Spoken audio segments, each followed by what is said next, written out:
Hello, everyone. Thanks so much for being here. I want to talk about QC Design. We are a company, we're a quantum computing company based in Ulm in Germany.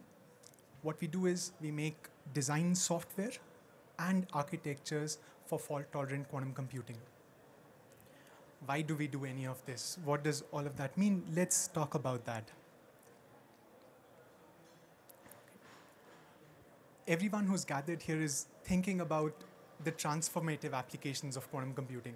When do we get basically world-changing applications? When do we get new fertilizers and new drugs and all of that from quantum computers? That's where we want to be. But where are we today? Today we are in an era where basically if you apply enough gates on a quantum computer, the quantum computer turns into a random number generator. What does that mean? I'm talking about the NISQ era and with errors acting on gates on NISQ quantum computers. So every time you act a gate on a NISQ device, the error in the computation starts to grow exponentially. And this starts to add up really, really fast. So for instance, 2019, incredible experiment performed by Google. They had around 50 qubits, showed quantum supremacy by acting 20 layers of gates on these 50 qubits. And basically at the end of these 20 gates, the fidelity between what they wanted and what they got was 0.2%. That's the nice way of thinking about it. The impolite way of thinking about it is that it was 2 parts quantum computing and 998 parts a roll of a die. It's not to say that it was not an incredible experiment, a feat of engineering that was unmatched.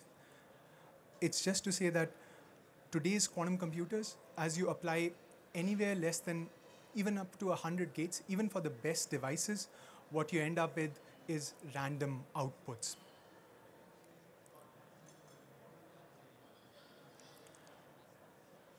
And 100 gates are just not enough. We need many more gates before we get to the transformative applications of quantum computing. If we want new fertilizer manufacturing processes, if we want to be able to simulate new batteries or discover new drugs, what we need is basically 10,000x more gates that have to be applied on your qubits. The only way to bridge this 10,000x gap is to get to fault tolerance. Fault tolerance, what is fault tolerance? The idea that you can put many physical qubits together to make robust, reliable computers, basically turning die rolls into reliable computing machines.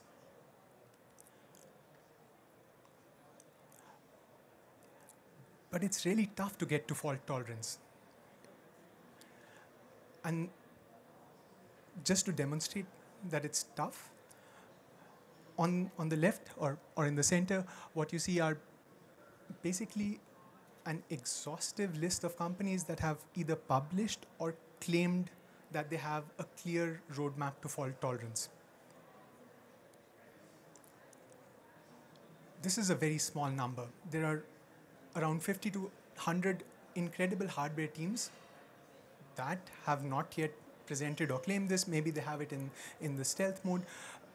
The reason why it's still not at that level where everyone has a clear roadmap to fault tolerance, the reason is that the industry today lacks the design tools and it lacks the expertise in fault tolerance combined with hardware that's necessary for building these quantum computers.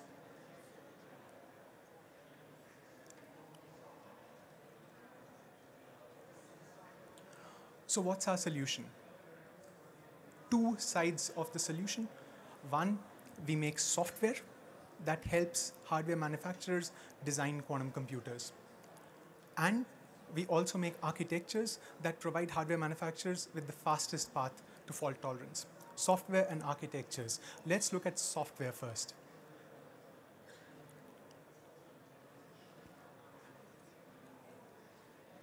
Placket Plus is our AutoCAD for fault tolerance. It's something that a quantum hardware engineer can use to design the quantum computer and without actually building the device today, to actually understand how the 10 different sources of noise in this quantum computer can impact fault tolerance. How well will your device perform in the presence of real-world imperfections?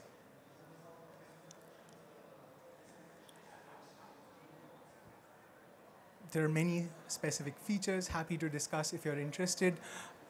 What I do want to mention is that if you want to start playing around with fault tolerance simulations, fault tolerance design, Plaquette Plus is based on an open source code, which is called Plaquette. So we have an open core approach. Anyone who wants to learn how to use fault tolerance simulations, you can go today to GitHub and play around with this. If you want to use it for really tailored simulations of very specific platforms with all the real-world hardware imperfections, we are able to offer additional sources of error. We're able to provide much more, and that is Plaquette Plus. The goal is to be the AutoCAD of fault tolerance. Looking now at the right side, architectures. What is an architecture? It is something which a hardware manufacturer can use to understand how to define physical qubits, how to characterize these qubits, how to control the qubits, and how to process so much data that's coming out of these processors. So it's basically an end-to-end instruction guide on how to build and operate a useful quantum computer.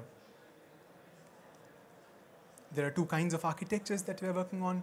Blueprints, which provide the fastest path to fault tolerance. Boosts, which allow you to take existing hardware and improve the performance without changing anything else.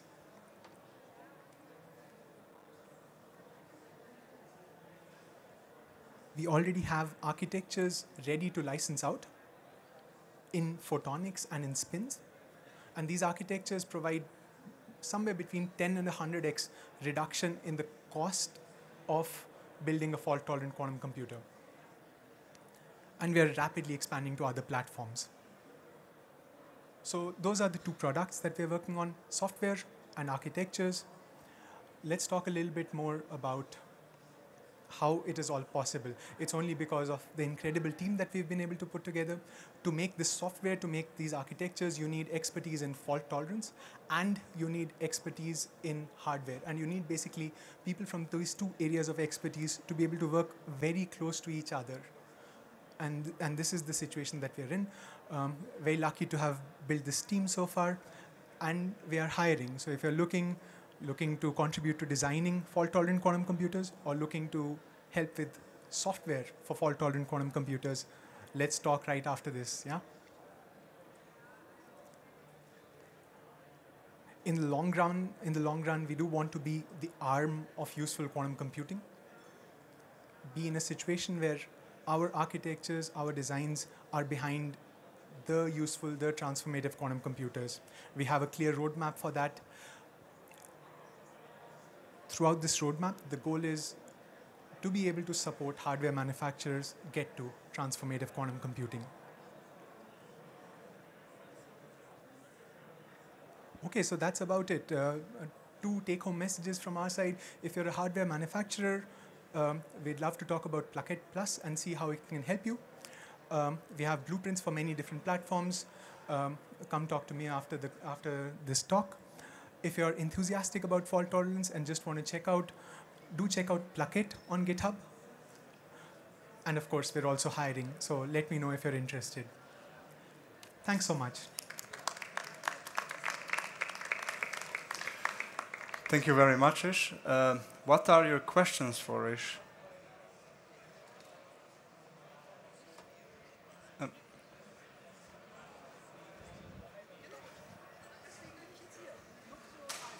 So when you say that you have a different platform on your portfolio, for example, for photonics, you mean also different materials like silicon photonics, silicon nitride, and all the stuff?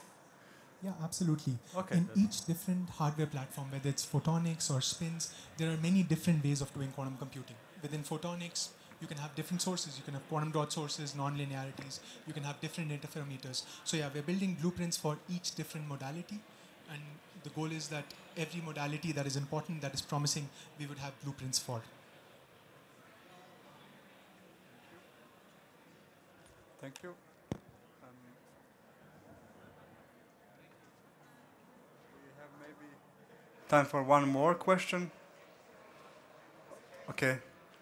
Thank you very much, Ash.